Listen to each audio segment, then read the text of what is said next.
Hi guys, TCG Striker here, and today we're back with a new video. Yay! Sorry about not posting a video yesterday. I was working on cards yesterday, and it was like around 8 or 9 o'clock at night that I realized that, oops, I forgot to post a video. But I assure you that's not going to become a trend. I apologize again. But I'm going to post a video every Friday afternoon, I promise. And actually next week we're going to have 2 videos up. Our normal video on Friday, plus our video on Saturday, which is going to celebrate the game finally hitting the Game Crafter stores and being for sale. Which I'm really excited about and also kind of stressing out about because I still have a bit of work on the cards I need to do in a fairly short amount of time. But let's get into the video today, which we're going to discuss strategies for the Nature Tribe. And I'm using cards that I used in the deck I built. If you guys want to kind of review this deck in your head, I can go ahead and I'm going to leave a link in the description. Sorry for the roundabout way of saying that. But we're just going to kind of hop right back in. Well, what does the Nature Tribe really thrive at? The Nature Tribe it's a very dual purpose tribe. It can be played very aggressively or very defensively, depending on your playstyle. I tend to go for the aggressive route, which is kind of how the deck I made was built towards. But at the same time, that deck still has some amazing defensive capabilities as well. So kind of like we're gonna hit like a strategy here. Like you see, you have the Sacred Oak, which basically if you control 5 or more Nature Tribe warriors, they all gain 1 power.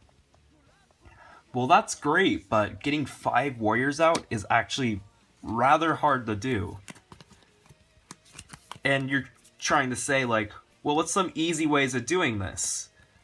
Well, you can try to swarm the field with rank 0s, and cards like Unexpected Growth will really help out with that because you can just grab all the rank 0s from your deck and add them to your hand. But rank 0s tend to be a bit frail. So how are you going to counteract that, you say? Well, it's kind of easy. You're going to just need to throw something like Tallcorn or Blade Shroom in your shield zone, where they're fairly easy to play and have a good amount of power. Like we have Tallcorn here, which he will require you to spend your entire turn to play him, but if you drop him in your shield zone, he has a power of 4, which is really hard to get over. So while he's in your shield zone, you kind of use him to wall off your opponents while you build up your army, and eventually get to the 5 and get all your warriors like super powered up. Which is a very good thing to have. But now you also might be asking me, well, what if I want to just play aggressively? What if I don't care about the power bonus? Well, then you're just kind of going to want to like rush down your opponent with cards like War Beast, which he can attack twice per turn with his ability at the cost of killing a warrior. And then, like cards like Tallcorn, which you can use to kind of beat down your opponent. Well, what's the easiest way of getting a War Beast out? Well, it's actually very simple. First of all, you deploy a rank 0 like Arm Snail. Then you use rank up Rocket. Rocket will kill off your snail. And then at the end of your turn, you can bring out a War Beast from your deck. Which is actually a very cool thing. You won't be able to attack with the War Beast, unfortunately, because Rocket doesn't drop it until the end of your turn, like you can see in the ability. But this can really help out with you just trying to fill up the board and aggressively push your opponent for damage. And you might be saying, well, what if I kind of want to do like a mixed strategy? Like, I don't want to totally defend myself up, but at the same time I want to get some aggressive pushes in there.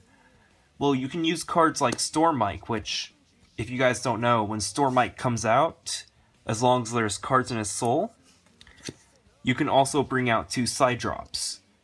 And then these side drops can be used to power up your Storm Mike, which is kind of a little cycle. If you spend some actions, you can actually move the side drops to the shield zone, use them to defend yourself. You can keep it in the war zone and kind of push your opponent. Or you can combine Storm Mike with a strategy with like Tall Corn and fill up your field while defending yourself. But also a good play, in my opinion, is to play cards like Deadly Gamble, or even, if I can grab the card real fast.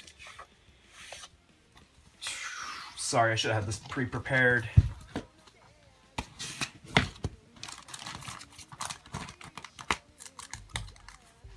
Here it is. Or even cards like Surrender here, where Deadly Gamble is a little bit more risky, but basically you roll a die. If it's even, you kill a warrior your opponent controls. If it's odd, you kill a warrior you control, which, if you have a large number of warriors out, having to kill off one of your own warriors isn't a big deal, because, like, in this situation, we could just kill off a side drop, and we'd be fine. We'd be a little disappointed because we didn't kill one of our opponent's warriors, but it wouldn't be, like, detrimental to us. But then also we have cards like Surrender here, where both players return a warrior they control to their hand, which is actually amazing if your opponent has, like, 1 or 2 big warriors and you're trying to get rid of one of them. Because you can just play this, return this little pathetic side drop to your hand, and then your opponent has to get rid of one of their more powerful warriors, which is awesome for you trying to just kind of get through your opponent. So this is all. Yeah, this Nature Tribe is a little more straightforward than the other tribes right now, because they don't have any big crazy combos. They just have very effective cards to use to defend yourself or beat down your opponent. Like the Space Tribe has the bots, which you can combo off with a rank 3 and just kind of beef up your warrior. And then Legend Tribe has all these shenanigans you can do with killing off your own warriors, but Nature Tribe is just very straightforward. They have very powerful warriors that you can use to defend yourself or attack into your opponent. I know this video probably isn't as extravagant or as detailed as you might like, but you know what, for being good troopers and for sticking around for so long, I'm going to give you guys a sneak peek at a new tribe that's going to be featured in set 2. Yes, I have a little bit of set 2 done, and this isn't the final template because, like with the other cards, I have a new template made for this. I actually got this one printed when I finished the old version of set 1.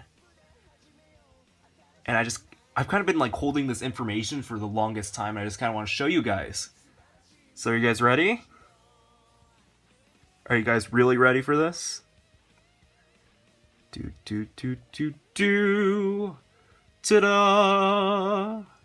Now, I'm not going to go into too much explanation about this, but to kind of tell you that the new tribe that's going to be in set 2 is going to be the Big Top tribe, and they are going to have pink and blue cards, because it looks like cotton candy.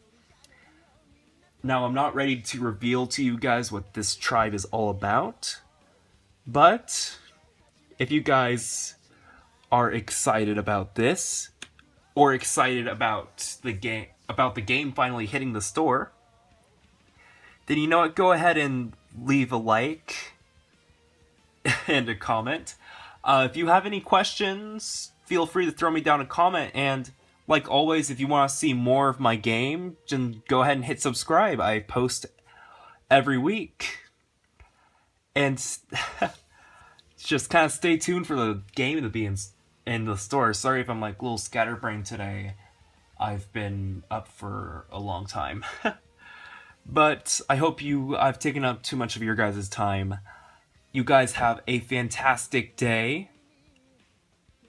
Well, a fantastic Saturday, I guess, because that's what today is. Goodbye.